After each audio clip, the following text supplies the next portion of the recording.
experienced a state of depression? According to a research by I Need a Lighthouse, around 20% of adolescents will experience depression before becoming adults. The question is why? Why are adolescents so prone to depression? And how can we, as a society, help them out? Finding your identity is one of the most important accomplishments of your life. Your identity defines who you are as a person. This identity is usually developed throughout adolescence, according to psychologist Erik Erikson. Finding an identity means questioning everything you were taught. For some, it might even mean defying religion or sexual orientation. At this age, parents and teenagers find it difficult to get along.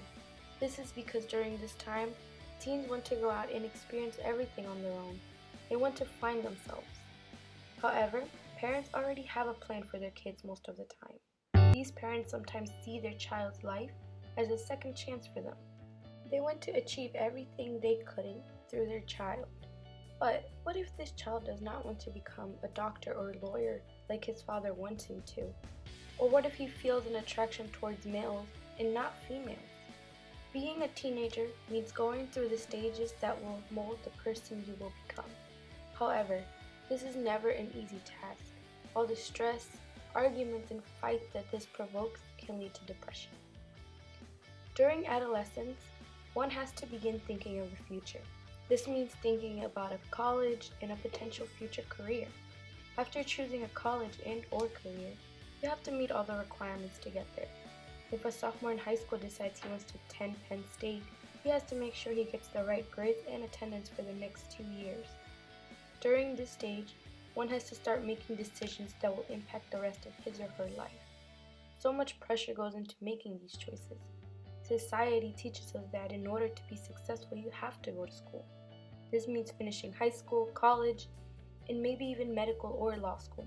So yes, at 16, you already have to start thinking of where you want to work until you are 65 and ready to retire. All this pressure drives young adults mad, especially if they are not meeting the requirements to live a great life. These kids begin to feel frightened of their future. Sometimes they get too scared that they decide not to keep going.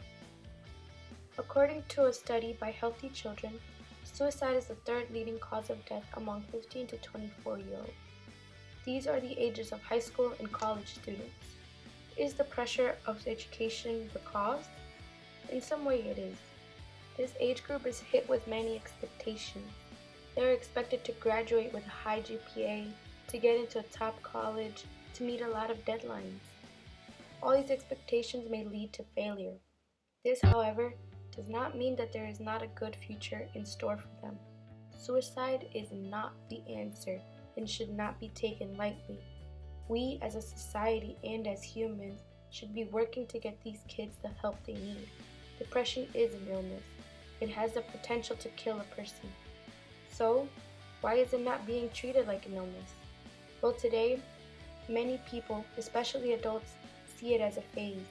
They see it as a part of growing up, as a part of life. We all have to change this mentality. We have to react now. Although there is not enough awareness to this problem, there are people trying to help.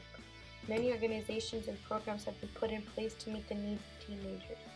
Programs like Erica's Lighthouse help parents and their children through depression without death being the solution.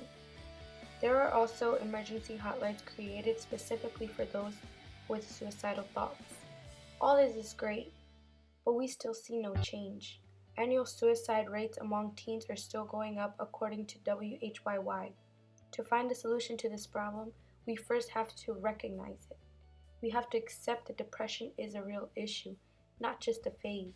We must accept that adolescence is a hard stage of life. As individuals, we can speak directly to the teens in our lives. We can let them know that everything will be okay, that there is help. As a society, we can create more programs and organizations. We can use our economy to provide more professional help. In conclusion, depression is becoming a very serious issue among U.S. adolescents. Although there are people working to help the youth of America, there is still a lot of work to be done. So start taking action. If you know someone going through depression, give them your support and unconditional love. Assure them that it can be overcome, that suicide is not the answer. Help them find and receive professional help. Take action now. Do not wait any longer. For every hour we lose many lives to this illness. The change starts with you. You can save lives. You can create a happier world not just for yourself, but for your peers.